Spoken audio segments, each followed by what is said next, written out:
Back where you fucking started, Wagey.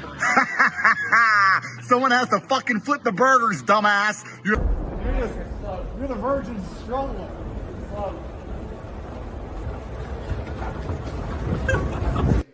Why did you choose that insult? Why do you call people worms? And it's very, very clear to me, at least, why I call people worms. Worm is a pointless creature. The only reason a worm exists is so that bigger, more important animals can eat something. They don't do anything. They can't see. They sit in the dirt and they just move around in the dirt and they try and hide a little bit and then a bird eats them. And most people live their lives as worms. Most of you are worms. You don't do anything important.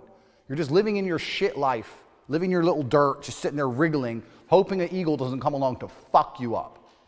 And if an eagle did come along, you couldn't even defend yourself. A worm has no claws. It hasn't even got, like a skunk can spray smelly piss or something. A worm has zero defensive mechanism. A worm is absolutely and utterly useless. I've never heard of a story of valor that involves a worm. People use animals as insults. They'll say you're a bitch, which is a female dog. I don't think a female dog's that insulting to be. I know female dogs. You can have a female police dog that will charge at bullets, or you can have a fire dog that will run in a burning building. What's so wrong about being a female dog? A dog can do something. Being a female worm would be much worse. Are there even female worms? Are worms so shit that they don't even have genders? I'm about to do research in the middle of a Tate speech for the first time in my life. Earthworms are hermaphrodites. This is what I mean. They don't have genders. If you're a worm, you're not even a man or a woman. You're just a worm. If I were to come and knock on your door and say, I've decided I have a sexual attraction to twos, so I'm taking your girlfriend, you could do very little about it because you're a worm. Ice in your face, it's freezing cold. And then when we were practicing on the harness, when you pull the harness, you just get the biggest wedgie in history. And then you float in the cold for like 10 minutes, shivering. What's fun about that? Fucking cold. I don't like cold. I wouldn't jump in a lake that's -5. Fuck, I would jump out of a plane that's -5. It's fucking cold. And then I looked around the skydiving room. So I always thought people who jumped out of planes were like badass. Like I imagined the skydiving school would be full of like military types or dudes like me. You know, like supreme specimens of man.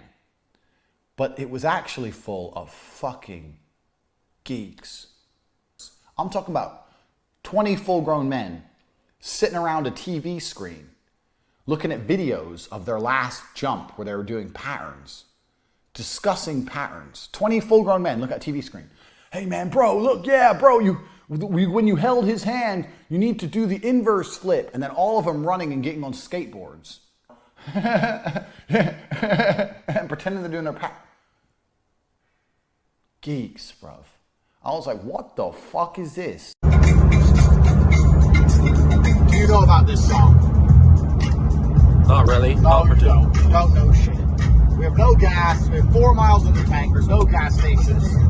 You don't know about this song. Do you know all the words to this song? No.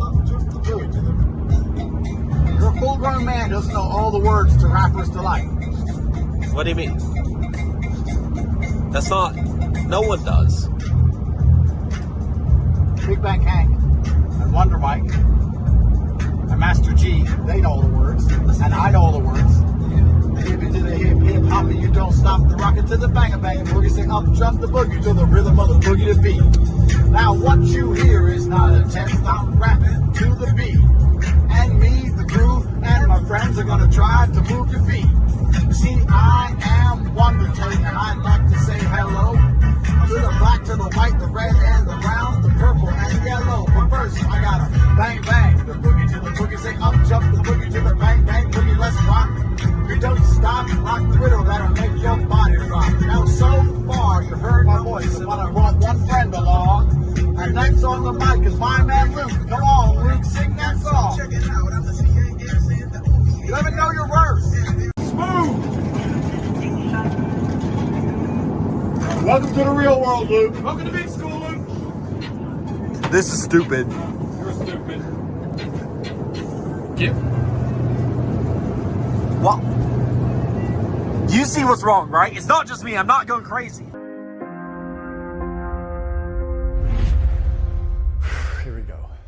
Something terrible's happened. I was at dinner. I sat at a table with a full-grown man at dinner. Full-grown man. He looked normal, looked like a normal dude. And we're going through the menu. What do we want to eat? What do we want to eat? Steak, veal, going through the menu. And he sits there and he says, I think I'll try the sushi. Sushi? You're a sushi eater. There's no power in sushi. Literally, what? Your chopsticks? Oh, chop. Yeah. Look at this power. This comes from the food I eat. You're telling me you're going to get power from sushi? A little piece of floppy fish, some rice in a circle. Raw fish. Yeah, I like it. What do you mean? He doesn't understand. It's about fried chicken.